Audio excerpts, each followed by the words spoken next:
Attack যুদ্ধ শুরু করবে ভারত। এই 13 নভেম্বর যে বাংলাদেশে যুদ্ধ হবে, এতে কার ক্ষতি হবে আর কার লাভ হবে? প্রথম কথা হলো, সাধারণ মানুষের ক্ষতি হবে, এর মধ্যে কোনোই সন্দেহ না। আমাদের মতো মানুষের লাভ কার হবে?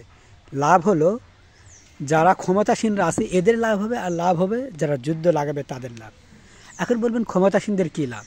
কারণ ক্ষমতাসীনরা মনে করবে কোটি কোটি টাকা আমি বিদেশে পাচার করলেও এই যুদ্ধের নাম ধরে তাহলে কেউ ধরতে পারবে না।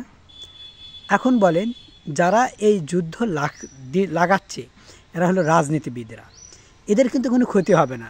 শেখ হাসিনা তারও কোনো ক্ষতি হবে না, ভারতীয়রা তাদেরও কোনো ক্ষতি হবে না, মানে নরেন্দ্র মোদীর কথা বলছি। এবং আমাদের দেশে ডক্টর ইউনূস বলেন অথবা যারা এনসিপি দলের প্রধান রয়েছে তাদেরও কিন্তু কোনো ক্ষতি হবে না, কারণ এদের এত টাকা এরা যে কোনো মুহূর্তে বাংলাদেশ থেকে উধাও হয়ে বিদেশে চলে যাবে।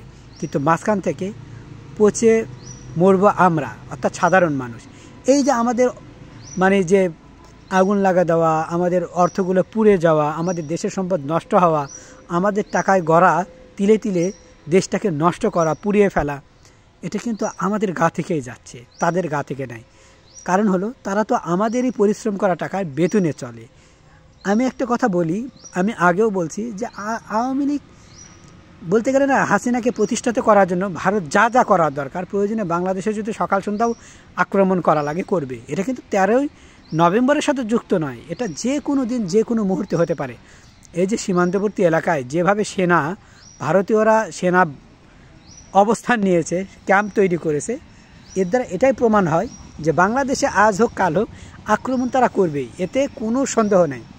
এবং বাংলাদেশের মধ্যে যে পরিমাণ ভারতীয়রা প্রবেশ করছে এবং তাদের নেটওয়ার্ক এতটা শক্তিশালী, আমাদের বাংলাদেশের নেটওয়ার্কও এত শক্তিশালী নয়। আমি যদি একটা গোপন কথা বলি, গোপন হলে এটাই, বাংলাদেশে যে পরিমাণ ভারতীয় গোয়েন্দা আছে এর অর্ধেক পরিমাণে গোয়েন্দা আমাদের বাংলাদেশেই নাই, বাংলাদেশের লোক হয়েও নাই। আসলে বলতে গেলে কি, আমাদেরকে মূলা ঝোলানো কলা বুঝানো কথাগুলো আমাদেরকে ক্ষমতাসীনরা বলে এবং আমাদেরকে সেইটুকুই বোঝায়।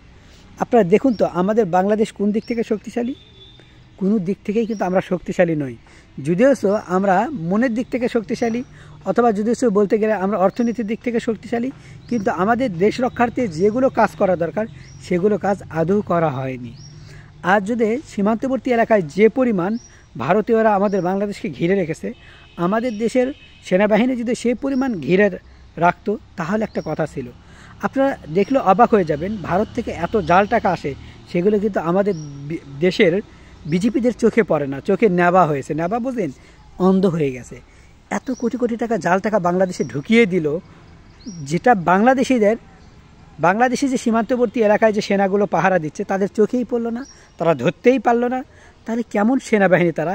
আর বাংলাদেশের কেমন গোয়েন্দা বাহিনী যে বাংলাদেশে যে পরিমাণ মদ, ইয়াবা, মাদক ব্যবসায়ী এবং এই যে 2 নাম্বারই যেগুলো রয়েছে জাল টাকা ঢুকে পড়লো, তারা খোঁজই পেল না, দেখতেই পারলো না, ধরতেও পারলো না। কারা জড়িত তাদেরকে ধরতেই পারছে না। লোক দেখানো 2-1টা ধরে, আসলে তারাও যে এর সাথে জড়িত না এর কোনো গ্যারান্টি নেই। বাংলাদেশে কেউ গরু আনতে পারে না ভারত থেকে, কিন্তু মদ আনতে পারে। মদের জন্য ধরছে খুবই সীমিত, পুরা বাংলাদেশ মাদক দিয়ে ভরে গেছে। সেটা কিন্তু প্রতিনিয়ত ভারত থেকে আসতেছে, সেটা কিন্তু আটকায় না। ওই 2-1জন মিডিয়া দেখানো 2-1জন ধরতেছে। আর গরু যদি কেউ আনতে যায় তাহলে তার মৃত্যু হয়ে যায়, গরু কিন্তু ঢুকতে দেবে না। কারণ গরু ঢুকলে যদি আমাদের বাংলাদেশে যে সিন্ডিকেট দালাল রয়েছে, দালালদের তো টাকা পাবে না। এই জন্যে দালালদের বলে আমাদের দেশের লোকজন কেউ পারে না। সিন্ডিকেটের দালালরাই হলো এদের নেতা, দালালরাই তাদেরকে পরিচালনা করে। এই জন্যে দালালের সিন্ডিকেট তারা কখনোই ভাঙতে পারে না। এতটুকুই বলবো যে ক্ষতি কিন্তু আমাদেরই হবে। এই যে যার যার দিক থেকে আপনারা সবাই ঠান্ডা মাথায় থাকুন, ঠান্ডা মাথায় চলুন। একটা কথা বলো ভাই, রাজনীতির বেড়া জালে আমাদের সাধারণ জনগণকে তোরা মারিস না। তোদের রাজনীতির কারণে, তোদের রাজনীতির বলি হলো আমরা সাধারণ জনগণ। আমাদের দেশটাকে তোরা শেষ করে ফেলে দিলি।